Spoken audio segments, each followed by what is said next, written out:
वंदे मातरम बच्चों, आज हम संस्कृत में पाठ 12 महर्षि दधीचि पढ़ेंगे।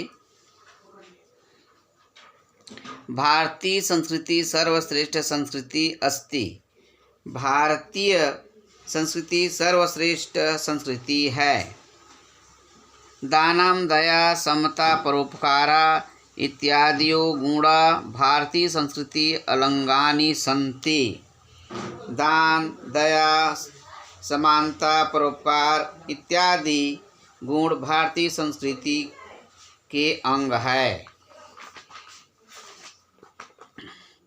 स्वार्थ परिजितः परोपकार्थया जीवन समर्पणेने अनेके मनुया महर्षया राजन समाज अन्य नागरिकश्च भारतीय संस्कृतिं आरक्षन् अतएव ते सादराम स्मरयन्ते। स्वार्थ को छोड़कर परोपकार के लिए जीवन समर्पण से अनेक मुनि महर्षि राजा और सामान्य नागरिक भारतीय संस्कृति की रक्षा किए।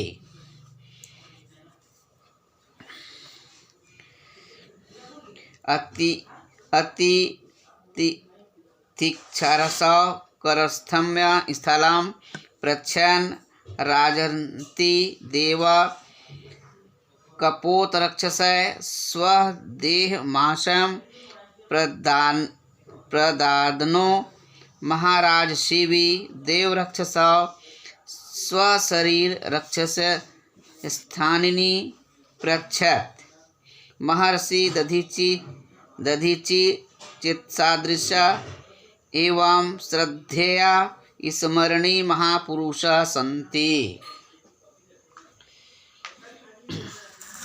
इसलिए वे आदर पूर्वक याद किए जाते हैं। अतिथि रक्षा के लिए हाथ में ली थाली को देते हुए राजा रंती देव स्वरूप कबूतर की रक्षा के लिए अपने शरीर के मांस को महाराजा शिवी और देव रक्षा के लिए अपने शरीर की हड्डियों को देते हुए महर्षि दधीचि ऐसे श्रद्धेय स्मरणीय महापुरुष है। महर्षि दधीचि नाम सर्वेषु परोपकारेषु महापुरुषेषु अग्रगण्य मन्यते। महर्षि दधीचि का नाम सभी परोपकारी महापुरुषों में सर्वश्रेष्ठ माना जाता है। देवराजेन्द्रस्य परीक्षया मुतीर्णो रन्तिदेव शिवीश्च उभय अपि अन्ते देवहन्तौ जीवितौ अस्माकम्। देवराज इंद्र के परीक्षा में उत्तीर्ण रंती देव और शिवी दोनों भी अंत में शरीरधारी जीवित थे, किंतु दधीचिस्तु सर्वकालाय देहं विमुच्य यश शरीरो अभवत्। किंतु दधीचि तो पूरे समय के लिए या हमेशा के लिए शरीर को छोड़कर यश रूपी शरीर वाले हो गए थे। वस्तुतः तस्य त्यागी न भूतो न भविष्यतो। वास्तव में उनके समान त्यागी न हुआ है न होगा।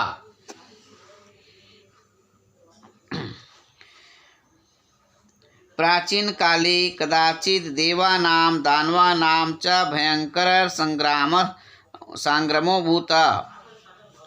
प्राचीन काल में सभी देवताओं और राक्षसों का भयंकर युद्ध हुआ। तस्मिन् संग्रामे देवानां नायकः इंद्रः दानवानां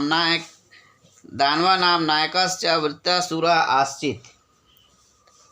उस युद्ध में देवताओं को नायक या नेता इंद्र और राक्षसों के नायक वृत्रासुर थे। वृत्तासुरेण सह संघर्षे देवनायकः इंद्रः पराजितः। इंद्र इंद्रास्य देशेन पराजित देवरक्षसकं भगवंता विष्णु उपगम्यम स्वरक्षसाय प्रार्थना। वृत्तासुर के साथ युद्ध में देवताओं के नायक इंद्र पराजित हो गए। इंद्र के आदेश से सारे हारे हुए देवताओं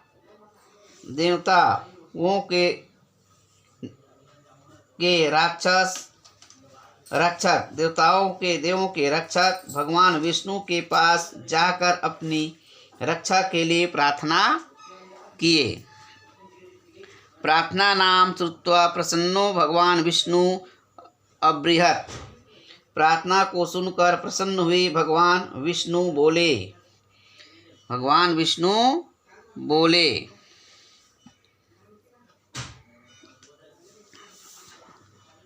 यत वरम ब्रुवत देवाः अब्रुवन् भगवान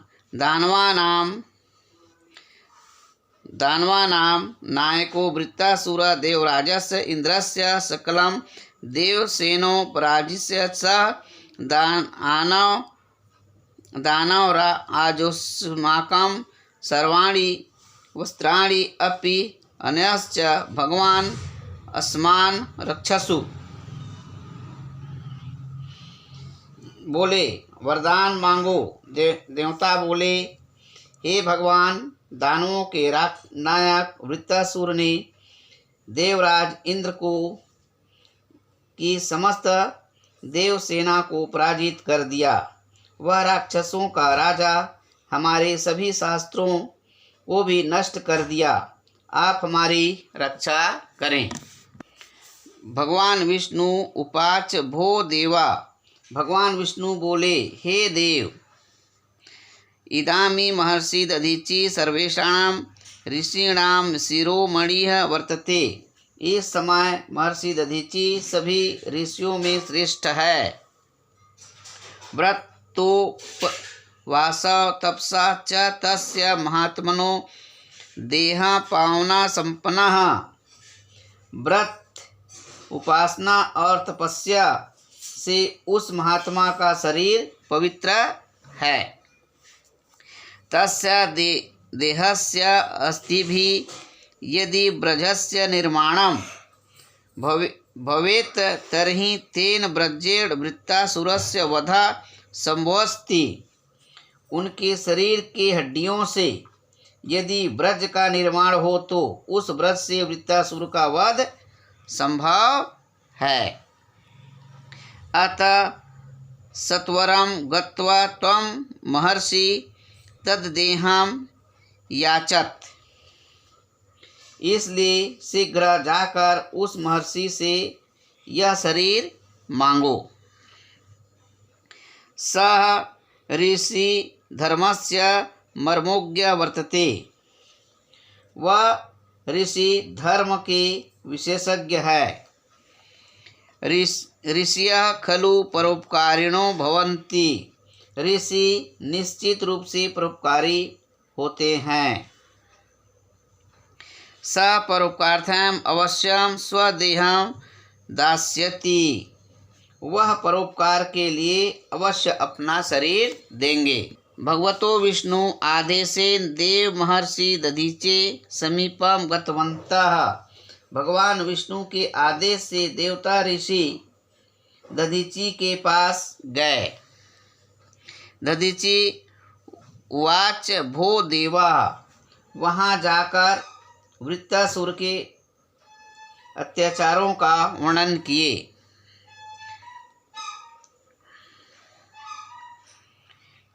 तत्र गत्वा ते वृत्तासुरस्य अत्याचारं वर्णयन्ति तद्वध्यां महर्षि देवम् अनाचत। वहाँ जाकर वे वृत्तासुर के अत्याचार का वर्णन करके उनके वध के लिए महर्षि से शरीर को मांगे। दधीचि उचवा भो देवा यो नरा शरीरम क्षण भंडगुरुम मत्वा अपि सनातनस्य धर्मस्य पालनं न करोति सः सर्वदा निंदनीयो भवति।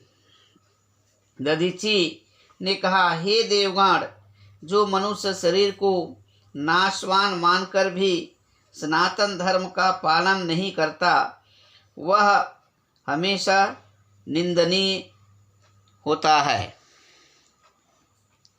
नदी वृक्षादयो जड़ पदार्थया अपि त्वं स्वार्थीन निंदति।